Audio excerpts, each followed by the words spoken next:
I've said it numerous times before, OnePlus phones give the best bang for the buck when it comes to the best Android phones for photography. However, in my last photo shootout, it came up very short against the Galaxy S24 Ultra. Wow, what an absolute whitewash.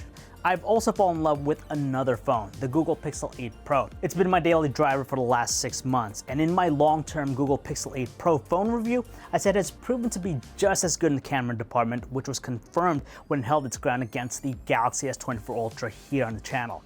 This time I want to find the differences between the OnePlus 12 and the Pixel 8 Pro as we continue to search for the best camera phone for photography. 10 categories, one winner, let's dive in. I'm always taking pictures with an Android phone, and both main cameras handle the scene pretty well, which is a great start. The exposure between the clouds and the beach seem to be uniform, so there's no over or underexposure in the scene. Details are also ample with the two, especially in how the wood grain on the nearby rail is visible, including the individual wooden posts in the far background.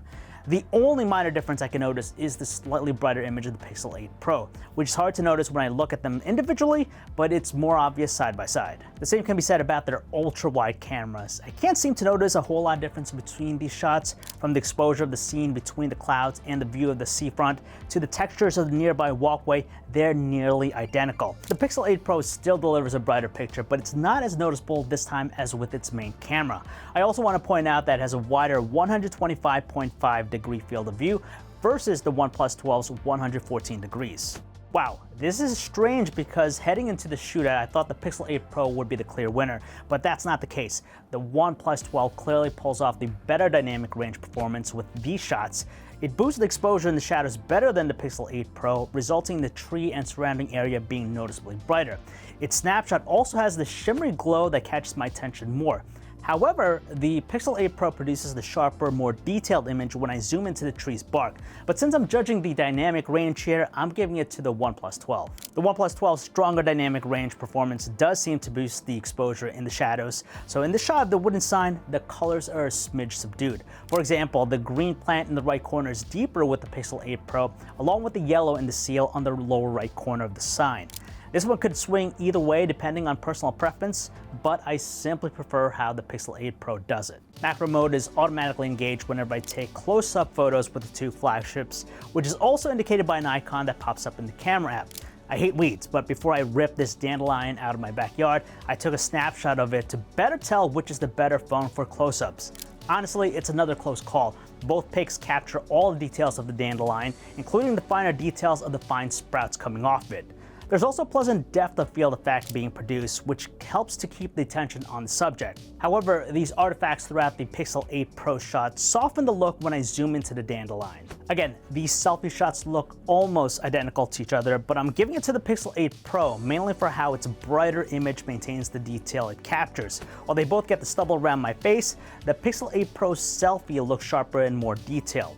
I can also make it out with the fabric of my shirt along with the strap around my shoulder. Apart from the minimum 1.5 times zoom option for portrait photos with the Pixel 8 Pro, I like everything else it delivers in portrait mode. I think both phones do a great job of isolating me from the background, but zooming into my face, it's clear that the Pixel 8 Pro has a sharper look.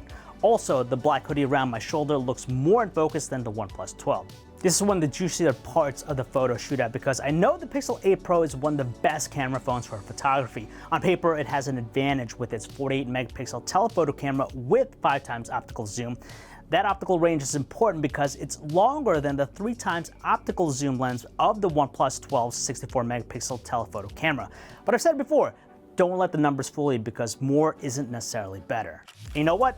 This proves true in these 5 times zoom photos of the gazebo. When I look at the overall shot, the only noticeable difference is in the OnePlus 12's better dynamic range performance, resulting in the lawn shimmering more than the Pixel 8 Pro. When it comes to details, this is where it gets interesting because the OnePlus 12 matches the Pixel 8 Pro when I zoom into the top of the gazebo. And what I'm more surprised about is the rocks in front. They appear sharper and more detailed on the OnePlus 12. OnePlus is clearly using pixel binning with great effect with its telephoto camera, meaning even though it has a shorter optical zoom lens, it clearly does better than the Pixel 8 Pro. And don't forget, check out the other photo shootouts of the OnePlus 12 and also my full reviews of both phones on tomsky.com. Right away, I like the even exposure of the beachside panorama with the OnePlus 12. For some reason, there's more of this exposure shift in the middle section the Pixel 8 Pro shot, making it look oddly dark. Furthermore, I want to point out the better detail captured in the OnePlus 12's panoramic photo, which is clearly evident with the rails and the wooden posts on the left and right sides. Low light is without a doubt the area where I see the biggest disparities. The Pixel 8 Pro just makes the OnePlus 12 look sloppy. Not only is there this odd warm hue to its photos, which tends to make them look orange, but the details are a bit smeary by comparison. I like the Pixel 8 Pro better in these images because not only is the garage in my backyard better illuminated, but the colors look more realistic and true to life. For example, I can make out the greens in the leaves from the nearby tree. 10 categories all accounted for, and I'm shocked by how close it turned out. Even though the Pixel 8 Pro technically wins out when everything's tallied, the differences between their performances are minimal at best. The only area where I see the biggest disparity continues to be low light, with the Pixel 8 Pro confidently producing the brighter, more detailed shots. OnePlus has done a much better job at tuning its cameras in its newest flagship phone, which is why I think it's one of the best Android phones for photography.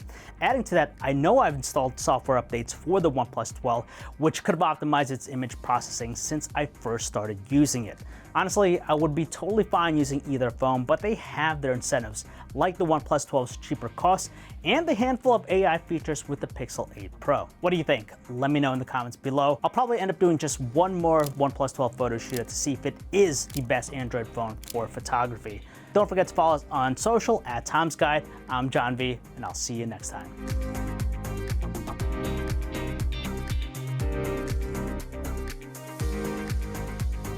All the photos were taken with both phones on me at the same time. I then tested and compared the results on my computer. That way, it's easier to pixel peep the photo to see which is the better professional photography mobile phone.